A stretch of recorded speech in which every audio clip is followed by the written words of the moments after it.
Bon, c'est Pasteur Patrick et je vais partager la parole avec vous ce matin. Prions pour voir ce que le Seigneur a à nous révéler.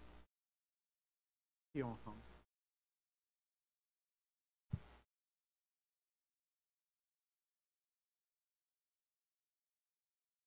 Tendre Père, on vient devant toi, Seigneur, et on te remercie pour le fait qu'on puisse entendre ta parole. On te remercie pour ton Église. On te remercie pour ton amour envers nous. Seigneur, je te prie que tu puisses façonner nos cœurs pour que nos cœurs puissent ressembler de plus en plus à toi. Seigneur, aide-nous à saisir encore ce matin que c'est seulement les pauvres en esprit qui rentrent dans le royaume des cieux.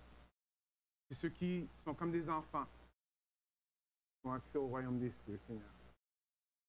Montre-nous comment tasser notre orgueil de côté, Seigneur, et te rendre gloire, te laisser nous diriger, te laisser nous transformer. Seigneur, si on n'est pas capable de faire ça par nos propres forces, on a absolument besoin de toi.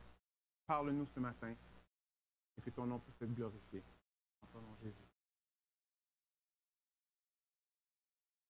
Quand j'étais plus jeune,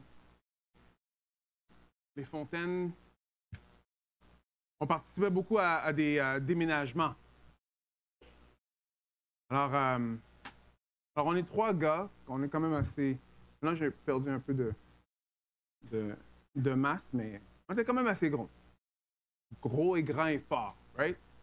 Alors, quand il fallait bouger quelque chose, tu sais, le monde venait avec, on appelle ça un diable ou des choses comme ça, mais on disait, non, nous, on est capable, nous, on est capable. Alors, on prenait les bureaux, on prenait les lits, on faisait ça, après, on rentrait ça dans le camion de déménagement. Mon oncle m'a dit, tu sais, il faut que tu fasses attention, hein, tu sais, je pense que, tu sais, tu peux vraiment te blesser. Ah, oui, tu comprends pas, tu es un peu plus vieux. Jusqu'à un jour, que j'étais dehors en train de pelleter de la neige et que j'ai eu un problème dans mon dos, une hernie discale dans le dos. Il y en a qui savent que ça fait mal? OK.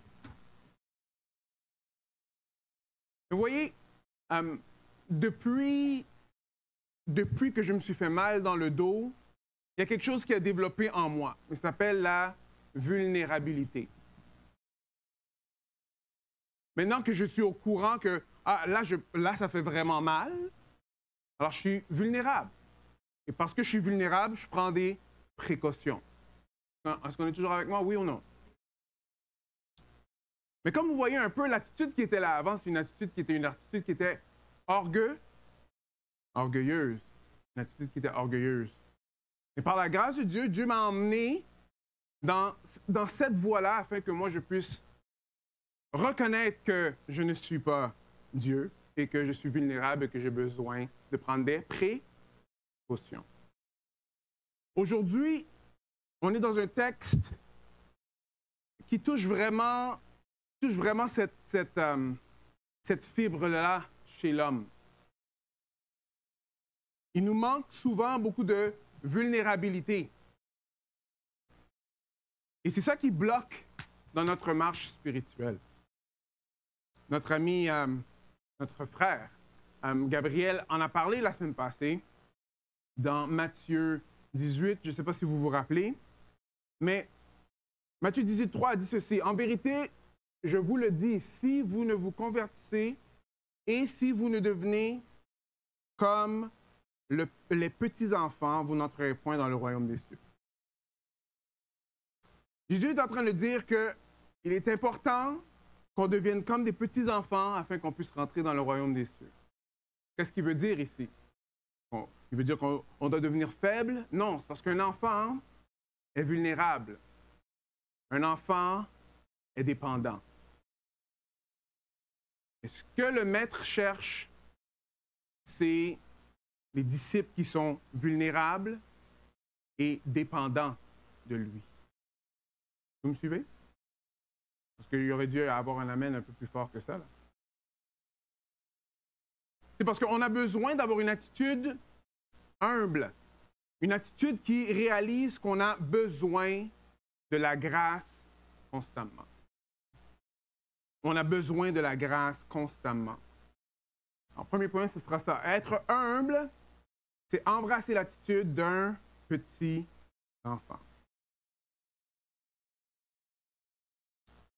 Au début de Matthieu, quand Jésus avait commencé son premier discours, il a commencé comme ceci. Heureux les pauvres en esprit, car le royaume des cieux est à eux. Encore une fois, c'est cette notion-là de réaliser qu'on a besoin de lui, qu'on est pauvre et c'est lui qui nous donne la richesse, qu'on est vulnérable, alors c'est lui qui nous donne la force,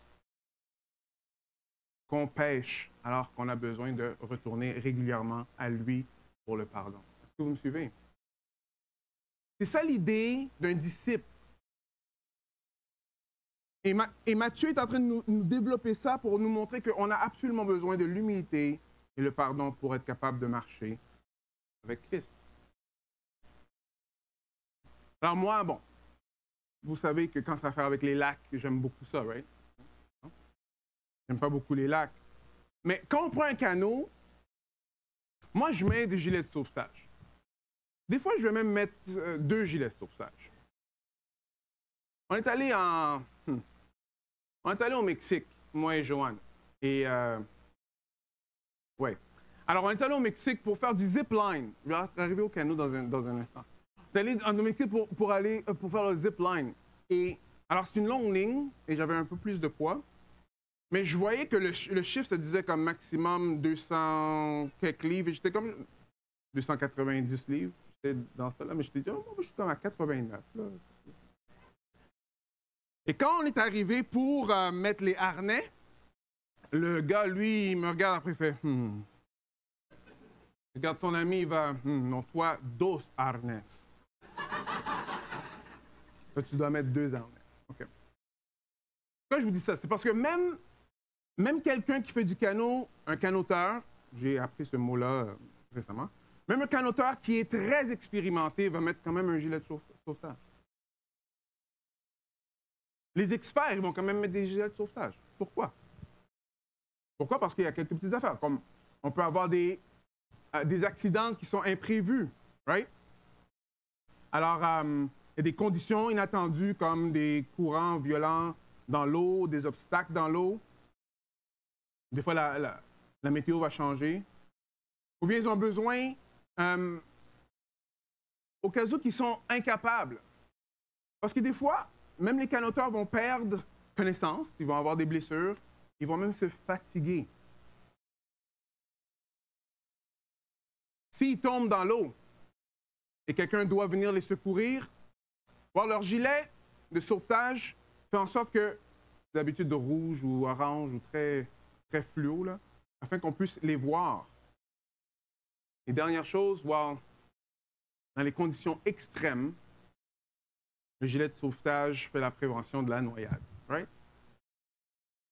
Alors, vous voyez, sachant qu'il y a des dangers, même s'ils sont excellents, même s'ils ont fait ça toute leur vie, même s'ils sont des experts, ils vont quand même mettre un gilet de sauvetage. Right? Alors, ça prend un peu d'humilité pour faire ça. Parce que moi, je suis capable de nager, oui, mais au cas où.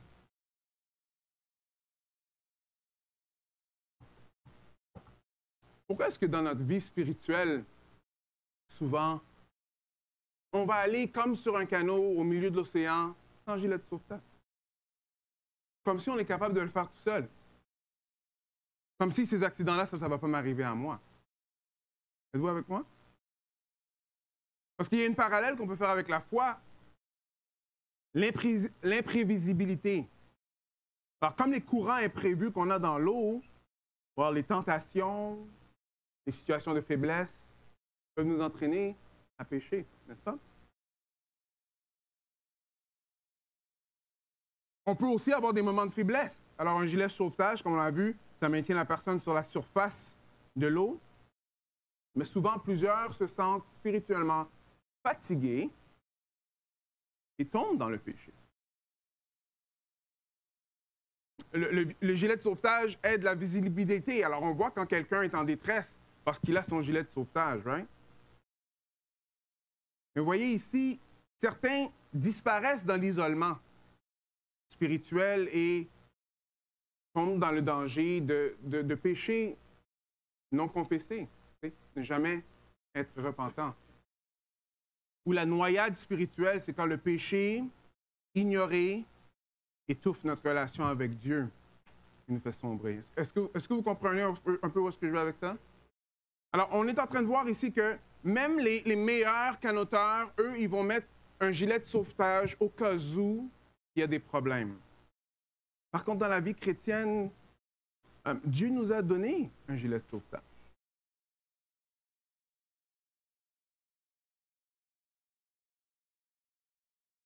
Dans le texte aujourd'hui, on va voir que le gilet de sauvetage que Dieu nous donne ici, c'est l'Église. Et que l'Église nous aide à être capable de marcher et à ne pas sombrer. On a besoin des uns des autres. Jésus est très clair ici. Il va nous donner des instructions de comment qu'on fait pour se reprendre. Comment que la communauté est là pour s'aider les uns aux autres, avec les autres. Même dans Hébreu, ça va nous dire qu'il faut qu'on veille les uns sur les autres afin qu'on ne tombe pas dans le péché. Mais c'est quelque chose qu'on prend vraiment à la légère. Pourquoi? Parce qu'aujourd'hui, on va dire des mots. J'ai dit Église et je sais qu'il y a comme 15 différentes façons de comprendre ce que l'Église est. Et c'est un gros problème. C'est un gros problème. Pourquoi? Parce que si on est en train de comprendre ce qui est en train de se passer ici, on a besoin de ce gilet de sauvetage-là afin de ne pas sombrer, afin de ne pas tomber dans le péché. Alors, juste quelques petits exemples, après on va rentrer dans le texte. Protection contre l'imprévisibilité, right? Alors, l'Église agit comme un gilet de sauvetage spirituel en offrant un soutien constant à travers l'enseignement, la communion fraternelle, les encouragements de la communauté. Un soutien dans la faiblesse. L'Église est là pour soutenir ses membres, right?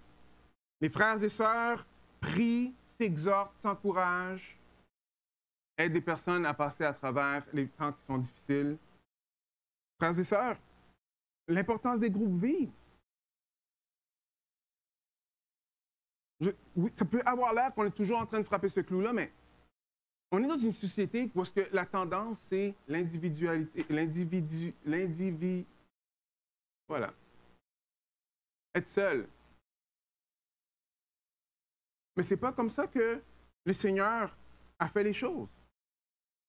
Hein, mais comment tu peux dire ça? Mais, vous voyez, Jésus-Christ va commencer à dire, si ton frère a péché, va et reprends-le, seul à seul. Comment que tu vas faire ça si tu ne connais pas le frère? Ou que tu n'es jamais autour de frères et de sœurs? L'implication, c'est qu'il y a une Église.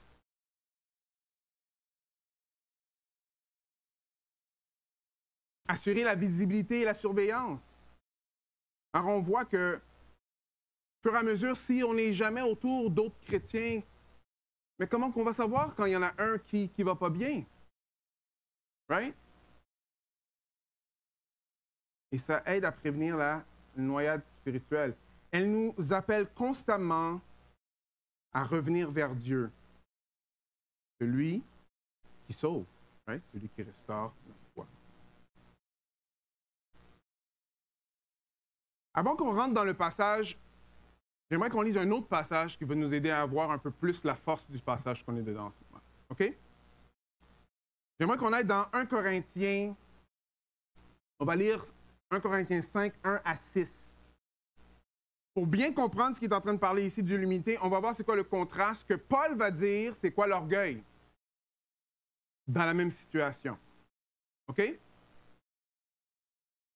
Alors, 1 Corinthiens 5, je vais lire 1 à 3.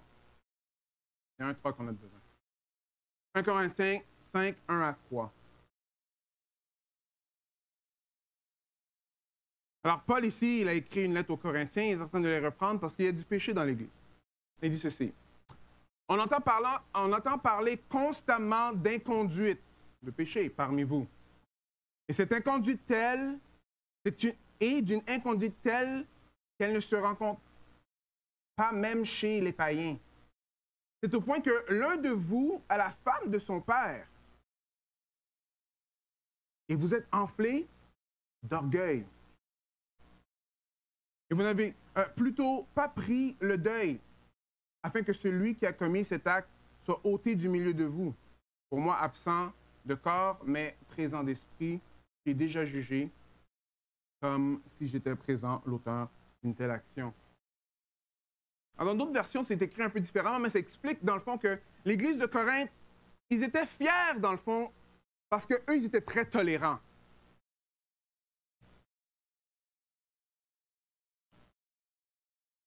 C'est comme, ils disaient comme nous à Corinthe, au moins, nous, on est tolérants, tu sais, on tolère les autres autour de nous. Et Paul les reprend assez sévèrement pour leur dire, mais vous êtes enflés d'orgueil. Vous êtes enflés d'orgueil.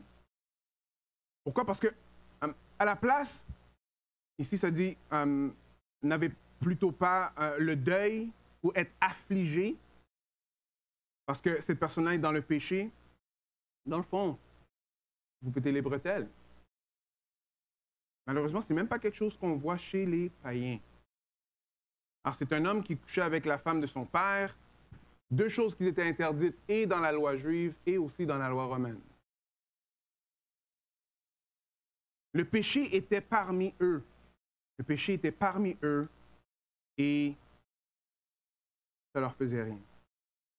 Alors, on va voir que quand on pense d'humilité, on pense d'une certaine chose. Quand on pense de l'orgueil, on pense d'une certaine chose. Mais ici, Paul est en train de nous montrer un autre genre d'orgueil quand ça a à faire avec la communauté de Dieu. Alors, Paul critique l'Église pour avoir toléré au sein de l'Église une personne sans la corriger. Mais je ne sais pas si vous réalisez quelque chose là. Paul n'est pas premièrement en train de reprendre la personne qui est dans le péché. Ça m'a frappé très fortement. Paul est en train de reprendre l'Église. Parce qu'eux, ils laissaient le péché parmi eux.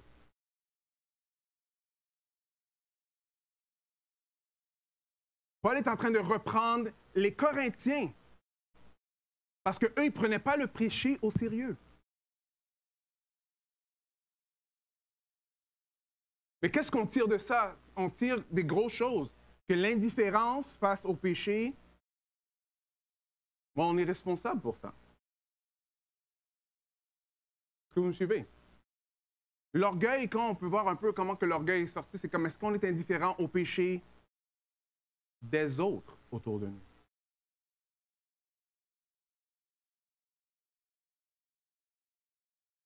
Le péché des autres autour de nous. Non, mais tu sais, oui, je sais qu'il y a un péché, mais c'est son affaire à lui, là. Vous me suivez? On agit souvent comme ça parce que nous aussi, bon, ça c'est mon péché, c'est mon affaire à moi, là. Puis on essaie d'individualiser ces choses-là. Mais Paul, clairement, est en train de dire non, non, non, non. L'Église de Corinthe, vous êtes responsable de dealer avec le péché de l'autre. Alors ça, je pense que ça peut nous parler quand même assez fortement aujourd'hui dans un monde très individualiste, parce que tout est à propos de nous, nous, nous, nous, nous. Et on perd de vue un peu comme non. L'idée que Dieu a de l'Église, c'est qu'on prend soin les uns des autres.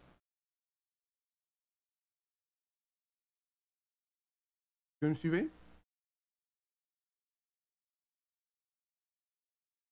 Alors, les croyants sont responsables de veiller à la pureté du temple. Regardez, je vais vous montrer un verset. Alors, 1 Corinthiens, dans le même livre, 3, 16 à 17. Ne savez-vous pas que vous êtes le temple de Dieu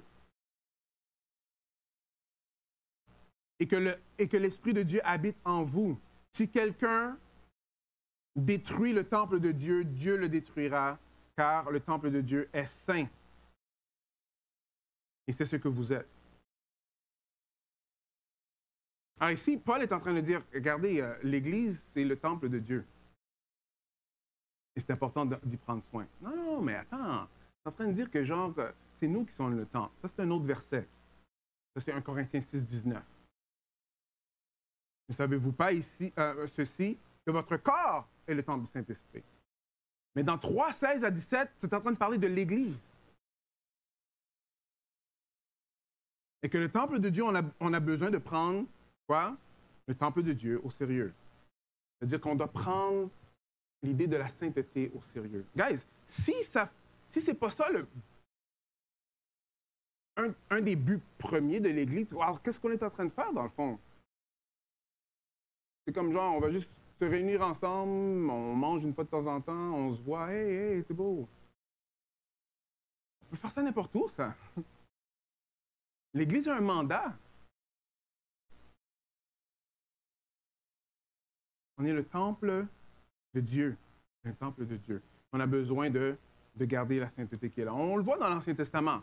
Il n'y avait pas d'idole qui allait dans le temple. Il n'y a pas de ces choses-là. C'est important de garder ça comme Dieu le veut. OK? Alors ici, il faut tirer de ça. Il est important de prendre le péché au sérieux. Alors maintenant, on rentre dans notre texte aujourd'hui. Matthieu 18, 15. Regardez ce que ça dit. Ça dit, si ton frère a péché, va et...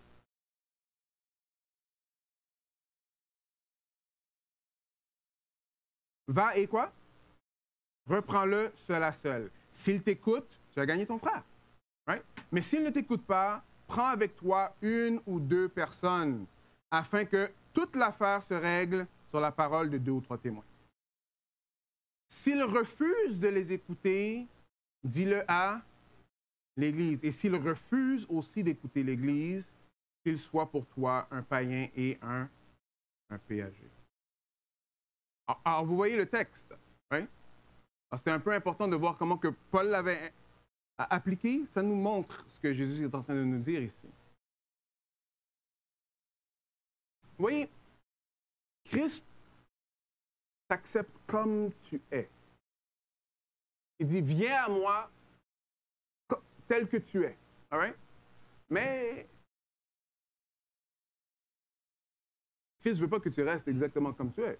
Christ veut te transformer pour que tu deviennes de plus en plus comme lui. Est-ce que vous me suivez un peu? Alors Jésus nous sauve comme on est. Amen, gloire à Dieu. Et en plus, amen, gloire à Dieu, qu'il continue à nous transformer pour qu'on ressemble de plus en plus comme lui. Mais vous savez que si Christ était juste pour nous accepter comme on est après that's it, wow, ça ne fait pas de sens. C'est lui qui est en train de dire, si tu vois ton frère à pécher, va et reprends-le. C'est dans un contexte aussi. Juste avant, Gabriel avait parlé de ça, mais c'est important de voir ça. C'est-à-dire, qu'en pensez-vous, si un homme a 100 brebis et que l'une d'elles s'égare, ne laisse-t-il pas les 99 autres sur la montagne pour aller chercher celle qui s'est égarée? Et s'il parvient à la retrouver, en vérité, je vous le dis, il s'en réjouit. Plus que les 99 autres qui ne se sont pas égarés. De même,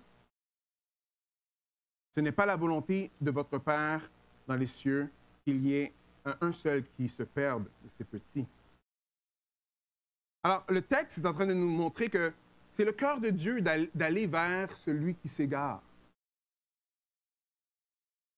Et ici, là, l'idée là, que Jésus est en train de nous dire d'aller va reprendre ton frère, ce n'est pas d'une façon punitive. Parce que si ton frère est en train de s'égarer dans le péché, va le lui dire afin que lui, il puisse retourner. Et comme le Père, lui, il a un festin. Quand quelqu'un qui est égaré retourne au troupeau, c'est le même cœur que nous, on devrait avoir quand ça a affaire avec quelqu'un qui se repent du péché. Est-ce que vous me suivez? Alors, vous voyez ici, si ton frère a péché, va et quoi? Reprends-le, seul à seul. Alors, il y a des étapes ici. Et je pense que ces étapes-là sont absolument incroyables. Alors, la première étape, c'est d'aller voir la personne un à un. Alors, si tu vois que quelqu'un a péché, tu vas demander à ton ami, est-ce que tu as vu la personne qui a péché? Et si tu n'es pas sûr, tu vas aller voir d'autres personnes pour dire, est-ce que tu crois vraiment que cette personne a péché?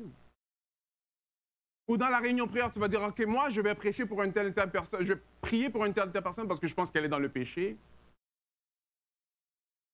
Non? Oui? Non. Ça dit, va et reprends cette personne-là, seul, un à un. Parce qu'on a des façons très spirituelles d'être médisants. Hein? Ah Seigneur, tu sais, une telle personne est dans le péché, et je prie pour la personne pour que tu puisses... Dans le fond, tu es juste en train de dire toutes les affaires de tout le monde. Mais ça passe dans une prière, la personne ne peut rien te dire. Non, ça ne fait pas de sens. Bon, peut-être que ça fait du sens pour vous, mais ça ne fait pas du sens dans la parole, oui? Va et reprends la personne un à un. Oui, mais je ne sais pas si la personne va m'écouter. Mais guess what? Il y a d'autres étapes. Dieu sait déjà comment nos cœurs sont. Mais la première étape, c'est d'aller voir la personne un à un. D'aller voir la personne un à un. Et maintenant, c'est comme si tu vois ton frère te dérange. C'est ça que ça dit, hein? Si tu vois que ton frère te rend inconfortable, tu vois que ton frère fait des choses qui ne sont pas exactement comme toi, genre. Non, c'est que ton frère a péché. Pour que tu puisses savoir s'il a péché ou pas, tu dois savoir si c'est un péché. En va dans la parole de Dieu et voir si c'est un péché. Parce que c'est pas aller de reprendre une personne juste parce que ça te tente, là. Ah, tu sais, je suis pas sûr s'il devrait faire ses cheveux comme ça, là. Ah, j'en ai déjà entendu. Regarde, qu'est-ce qu'il a dans sa tête, là? Ah, non. Alors, il faut que j'aille lui dire. Non. Et je vous aime. Mais faites attention à ça, là. L'Église, c'est pour tout le monde. Christ est mort pour tous. Alors, c'est pas parce que quelqu'un a un style différent de toi, là, que tu peux juste avoir la diarrhée verbale pour dire comment que cette personne-là est X, Y, Z. Est-ce que vous me suivez un peu? C'est important, là, parce que des fois, là, souvent, on ne prête pas attention. C'est tellement important d'être capable de se reprendre les uns les autres pour qu'on puisse grandir dans le Seigneur. Il faut faire attention à ce qui sort de notre bouche, qu'on n'est pas en train de reprendre quelqu'un. Des fois, on est en train de faire le monde fuir d'ici pour rien, juste parce qu'on ne fait pas attention. Nos préférences, c'est nos préférences, OK? Et il y a plein de préférences. Mais ici, ça parle de péché. Ça parle de péché. Êtes-vous avec moi? Une bonne nouvelle avec le péché, dans le texte, ça nous le dit. C'est quoi? Si ton frère, s'il se repent, right? Alors, s'il t'écoute ou s'il se repent, right, tu l'as gagné. La bonne nouvelle, quand quelqu'un te dit que tu as un péché, il y a une solution à ça. C'est la repentance. Quand quelqu'un vient te dire comme, bon, tu sais, c'est ta personnalité. Dis-moi c'est quoi la solution de changer ta personnalité. S'il vous plaît, expliquez-moi comment on peut changer notre personnalité comme ça. Pas possible. Super dit, oh, mais c'est moi, là, tu sais. Non. C'est un péché, on peut se repentir d'un péché. Va y reprendre. Et s'il se reprend, c'est la gagne. Alors, si la personne ne t'écoute pas, deuxième étape. Mais s'il ne t'écoute pas, prends avec toi une ou deux personnes. Écoutez bien les chiffres ici, parce que ça va nous aider pour un peu plus tard. Okay? Alors, un à un. Sinon, va avec une ou deux personnes. Right? Aller avec une ou deux personnes a un double effet. Il y a un double effet pour aller voir la personne qui est dans le péché, afin que cette personne-là puisse se repentir. Mais l'autre effet, c'est quoi? Bon, il y a d'autres personnes pour voir si toi, dans le fond, la personne a dit non à cause de ton attitude. Est-ce que vous me suivez? Là, il y a une tierce personne. Alors, on voyait un peu ça dans les tribunaux juifs, où il fallait avoir trois personnes. L'idée, ce n'est pas une affaire de tribunal ici, mais c'est l'idée d'avoir plusieurs personnes pour voir la même situation. Bon, ça peut aider, ça peut mettre des choses en lumière. Alors, c'est une bonne chose, ça. va avec 2 ou 3 témoins et si la personne ne se repent, encore une fois, on a gagné. Right? Mais s'il refuse d'être écouté, alors là, ça dit, dis-le à l'Église. Juste une parenthèse. Quand on va avec 2 ou 3 personnes, soyez sages avec qui que vous allez aller. Et c'est 2 ou 3 personnes. Ce n'est pas aller avec 2 ou 3 personnes, mais dites-le à 18 personnes. Choisissez vos personnes, les personnes qui sont sages, parce que le but dans tout ça, encore une fois, ce n'est pas de punir. Le but, c'est quoi? Que la personne puisse être gagnée, qu'elle puisse se repentir et revenir. C'est ça l'idée. Badoy, c'est l'idée tout le long. Alors là, tu le dis à l'Église. À l'Église, alors là, c'est l'Église qui doit être au courant. Pourquoi? Parce que là, ça va être tous les frères et sœurs de l'Assemblée qui vont voir ce qui est en train de se passer. Peut-être on peut avoir d'autres idées. Encore, l'idée, c'est quoi? C'est de faire que la personne puisse retourner. Après, la dernière chose qui est écrite, c'est alors si, après tout ça, la personne refuse d'écouter, alors qu'il soit pour toi comme un païen et un péager. Un païen et un péager, dans le fond, c'est de les considérer comme s'ils ne sont pas des chrétiens. Je n'ai pas dit de dire qu'ils ne sont pas des chrétiens, parce que ce n'est pas ça qui est écrit. Il dit considère-les comme ça. Qu'est-ce qu'on fait avec des non-chrétiens? On leur présente quoi? L'Évangile. Mais quelqu'un qui n'est pas chrétien ne fait pas partie du groupe. Ils ne peuvent pas prendre le repas du Seigneur. On n'est pas ensemble. Le repas du Seigneur n'est pas magique. C'est pour ceux que Christ est mort et ressuscité. Ah, mais c'est donc bien dur, ça. Parole-là. Ah oui, ici, on est dans l'inclusif. All out, hein? T'sais. Vous voyez, il faut comprendre que... Moi, je me rappelle quand j'étais en 4e année. J'étais turbulent en 4e année. Et le prof m'a dit de sortir de la classe. Est-ce que le but... OK, peut-être c'est un peu différent avec certaines choses qui se passent dans les écoles ces jours-ci, mais dans ce temps-là, est-ce que le but du prof, c'était que moi, dans le fond, que je rentre chez moi?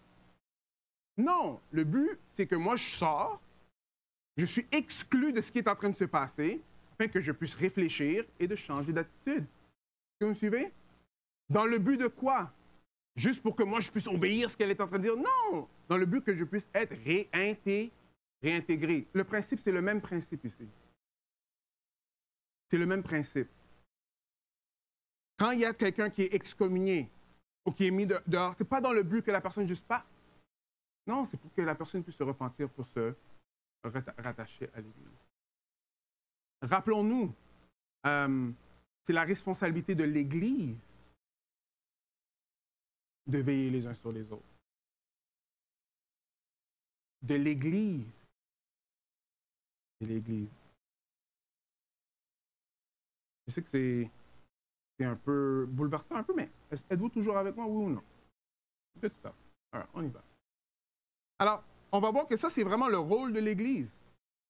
Et en vérité, je vous le dis, hein, tout ce que vous lirez sur la terre sera lié dans le ciel. Et tout ce que vous délirez sur la terre sera délié dans le ciel. En vérité, je vous le dis encore, si 2... Ah, on a entendu ces chiffres-là. Alors, si encore, je vous dis que si 2 d'entre vous s'accordent sur la terre pour demander quoi que ce soit, cela leur sera donné par mon Père qui est dans les cieux.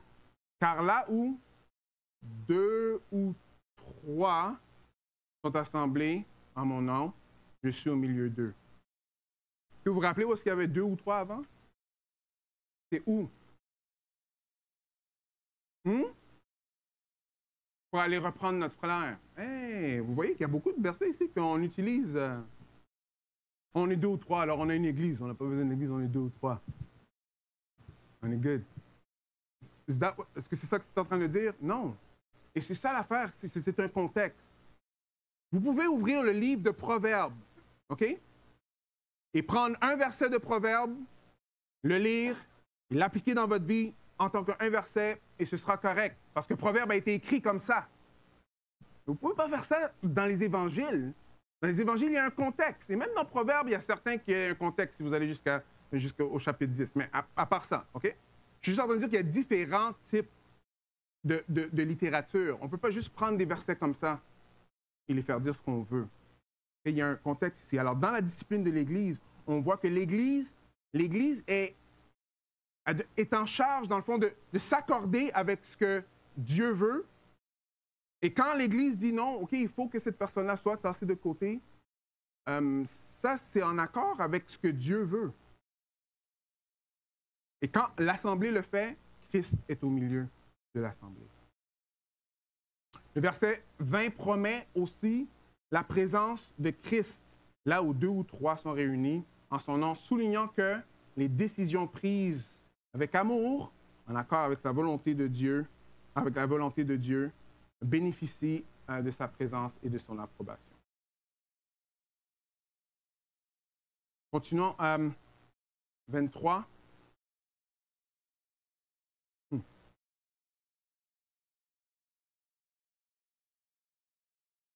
Oui. Alors ici, on va avoir un gros montant de texte ici. Parce qu'il y a une question qu'on peut se poser, la question, mais comment qu'on fait? Comment qu'on fait?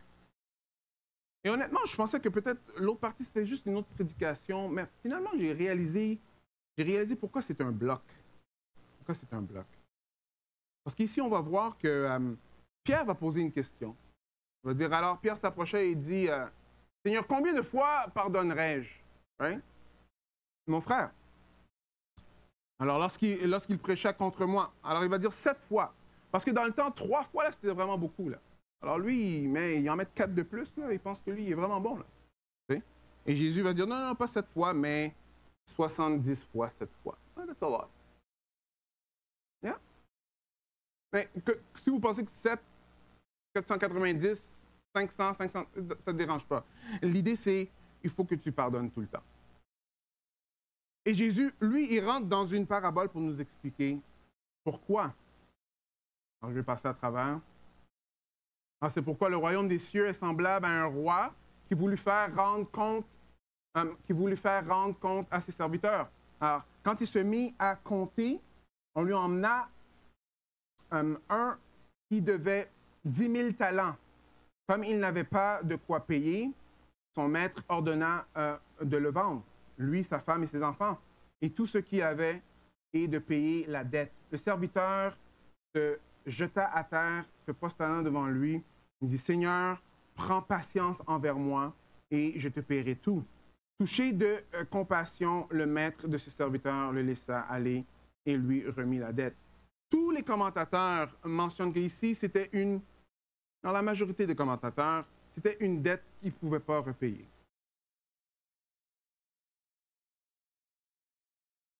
C'était trop. Alors, il fallait qu'il rentre en esclavage. Et finalement, ici, on voit que le maître, lui, il a eu compassion et il lui a remis toute la dette. Il a enlevé la dette. Alors, on continue. Alors, le serviteur se jeta à terre, se prosternant devant lui. Je viens juste de lire ça, right? Alors, on continue dans verset 28. Alors, en sortant, ce serviteur trouva un de ses compagnons qui lui devait 100 deniers, environ peut-être 5 000 $. Ah, c'est quand même significatif, là, mais...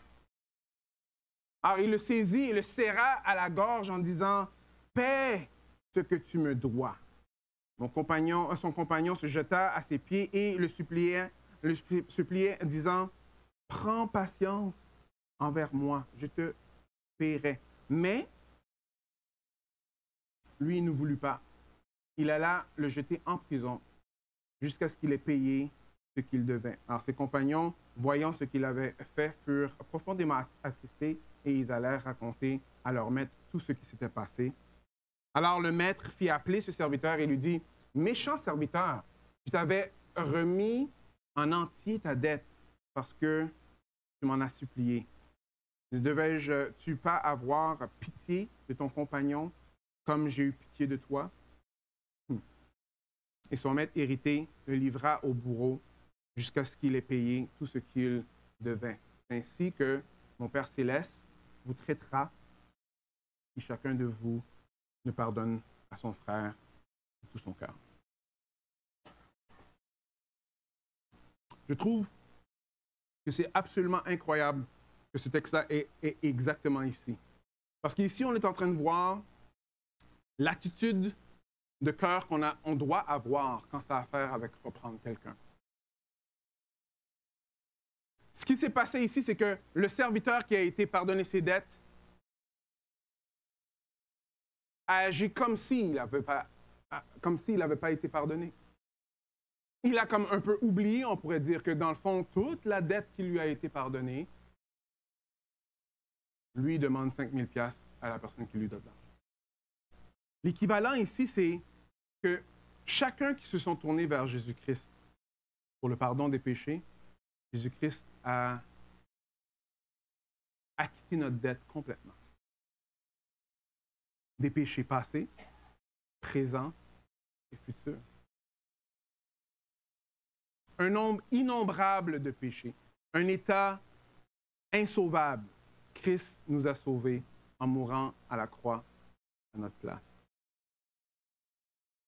Alors, ça met la lumière sur deux choses. Un, la gravité du péché et l'ampleur du sacrifice qu'on a besoin pour être pardonné. Parce que quand on oublie la gravité du péché, mais on minimise aussi ce que Christ a fait sur la croix. Parce que Christ est mort sur la croix pour notre péché.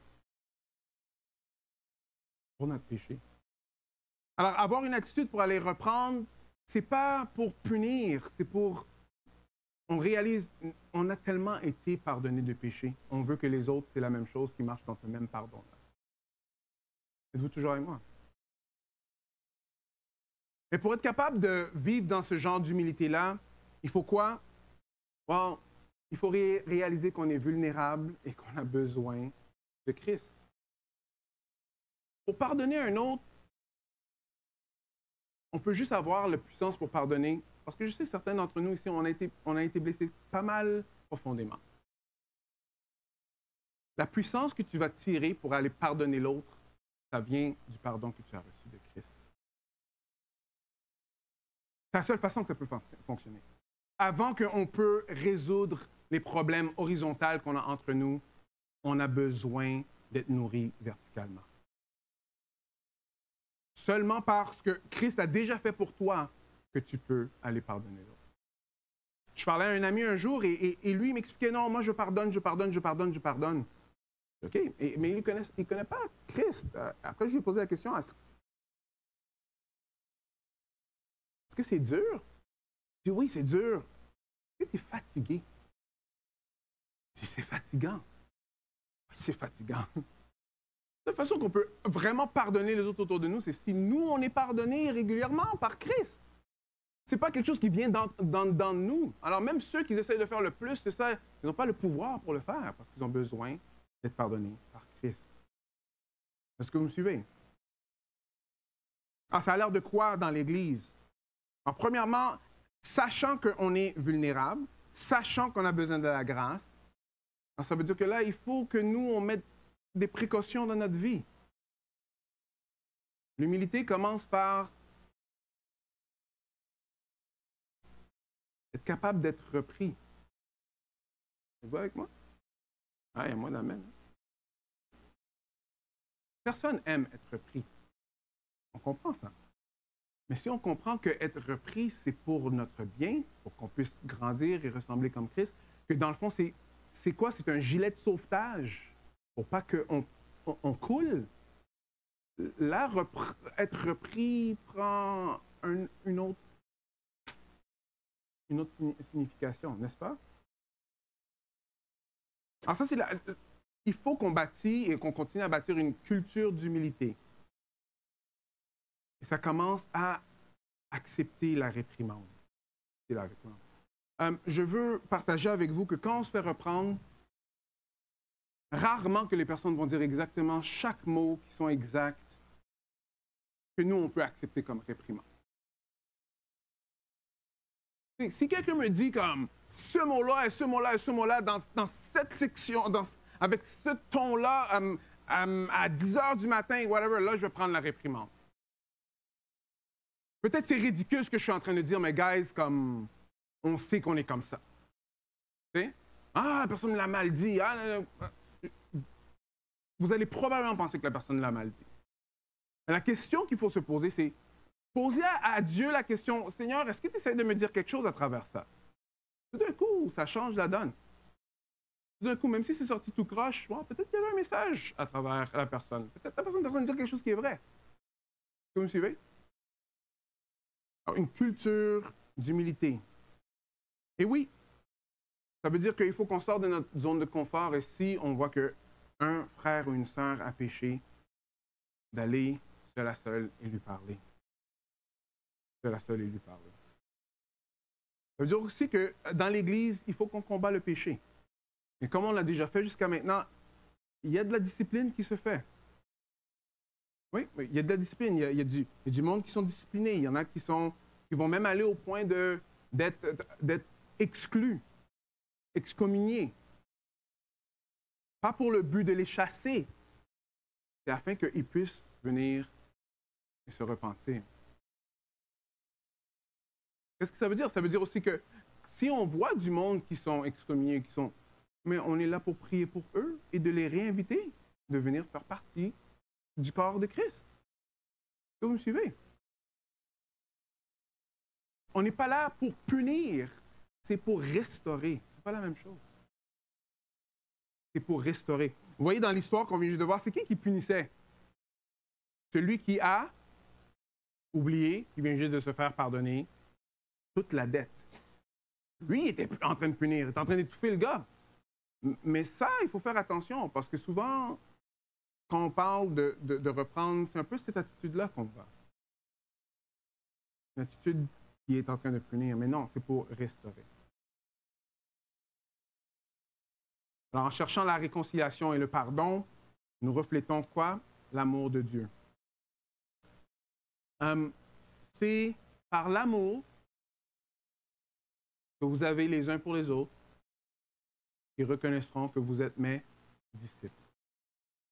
Par l'amour que vous avez les uns pour les autres. Mais l'amour, on ne peut pas avoir l'amour sans la vérité. Êtes-vous, on me suit? C'est pas par, pas une autre façon de dire, c'est par la façon que vous êtes gentils un envers l'autre et que vous vous tenez les mains, que vous allez reconnaître que vous êtes mes disciples. Non, ça, ce n'est pas les disciples de Christ.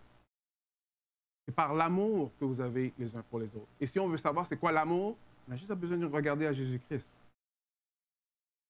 Je termine par ceci.